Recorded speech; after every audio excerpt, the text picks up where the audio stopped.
প্রিয় ষষ্ঠ শ্রেণীর ছাত্রছাত্রীরা, আজকের এই ভিডিওতে আমরা বাংলা বিষয়ের একটি প্রশ্নপত্র নিয়ে আলোচনা করব।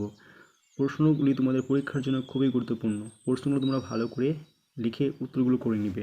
প্রথমে এক দাগের প্রশ্ন, সঠিক উত্তরটি বেছে নিয়ে লেখো।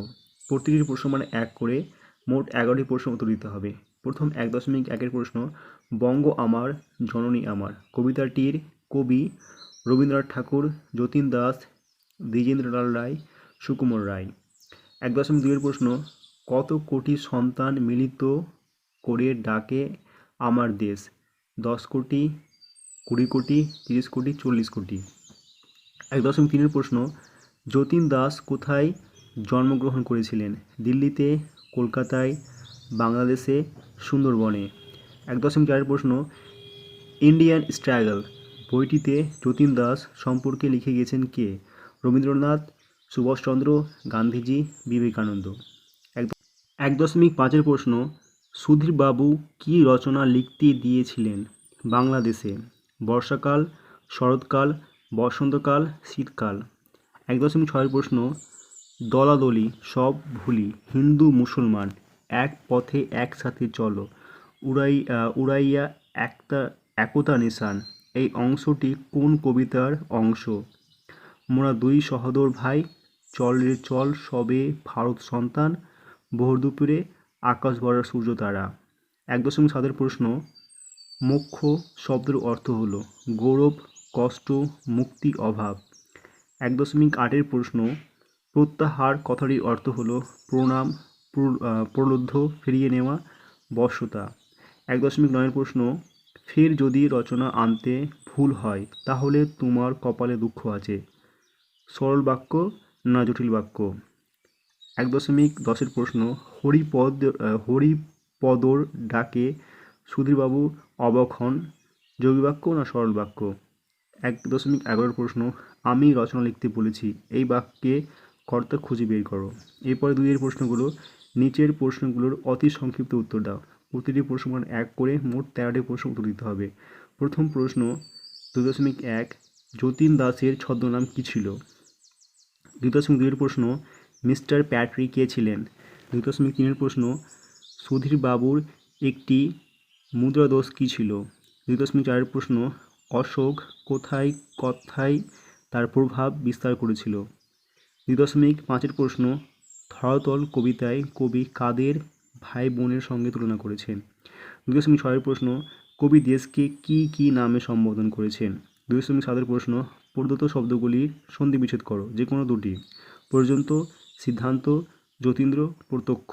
2.8-এর প্রশ্ন, নিচের বিশেষ্যগুলিকে বিশেষণ ও বিশেষণগুলিকে বিশেষ্য রূপান্তরিত করো, যে কোনো দুটি। অংশ, ঐতিহাসিক জীবন পিতা। 2.9-এর প্রশ্ন, নিচের যে কোনো একটি বাক্যের উদ্দেশ্য ও বিধেয় অংশকে আলাদা করো। প্রথমটা হচ্ছে, হাবু শুয়ে কান পেতে শোনোয়। আয়েরটা, দুর্গাপূজার পৌরাণিক আখ্যা নটা বলে দেবেন ক্লাসে।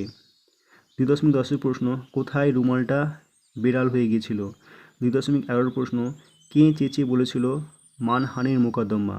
এরপরে 3 প্রশ্ন, নিচের প্রশ্নগুলো সংক্ষিপ্ত উত্তর দাও। প্রতিটি প্রশ্নের মান 2 করে মোট 4টি প্রশ্ন উত্তর দিতে হবে। 8 নম্বর। প্রথম 3.1-এর প্রশ্ন, যুদ্ধ করিল প্রতাপাদিত্য। প্রতাপাদিত্য কে ছিলেন? তিনি কাদের সঙ্গে যুদ্ধ করেছিলেন? 2.2-এর প্রশ্ন, মাতৃদৈন্য কে কবে কে করে মোচন? 3.3-এর প্রশ্ন, হিন নৌজওয়ান সভা কে প্রতিষ্ঠা করেন? 3.4-এর প্রশ্ন, 3 কড়ি হা করে হাবুর খাতার দিকে তাকিয়েছিল কেন? তারপরের প্রশ্ন 4-এর, নিচের যে কোনো একটি প্রশ্নের উত্তর দাও। প্রশ্নের মান 3। প্রশ্নটি হচ্ছে 4.1, কার 3 মাস জেল আর 7 দিনের ফাঁসির হুকুম হলো? কাকে দেখে বোঝা যাচ্ছিল না যে সে মানুষ না বাদর, পেঁচা না ভূত? তারপর 4.2-এর প্রশ্ন, কাকেশ্বর কুচকুচে কোথায় থাকে, তার পরিচয় কী?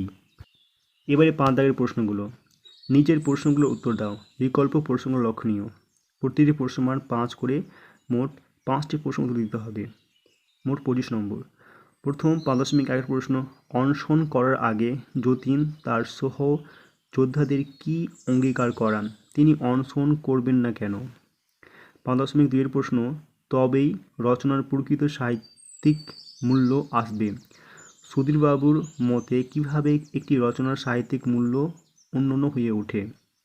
5.3 প্রশ্ন, কেন গো মা তোর মলিন বেশ? মা বলতে কবি কাকে বুঝিয়েছেন?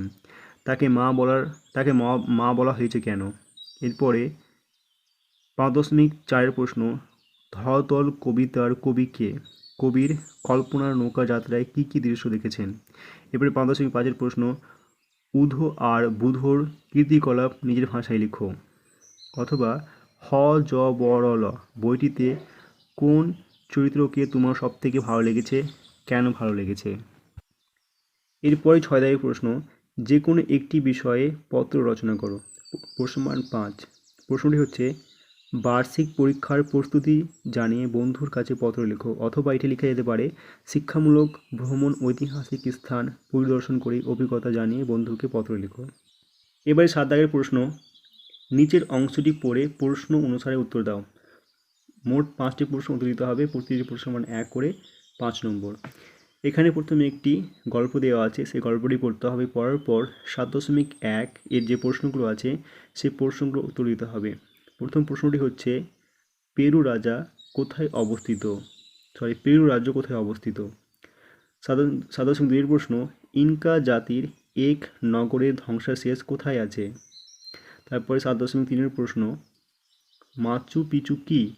ব্যাখ্যা করো, এর পুরো নাম কি? এই ছিল তোমাদের বাংলা বিষয়ের প্রশ্ন। এর পরের ভিডিওতে আমরা বাকি বিষয়ের প্রশ্নগুলো আলোচনা করব। ইতিমধ্যে কিছু বিষয়ের প্রশ্ন আলোচনা করা হয়েছে, তোমরা ডিসক্রিপশন দেওয়া লিঙ্ক থেকে ভিডিওগুলো দেখে নিতে পারো।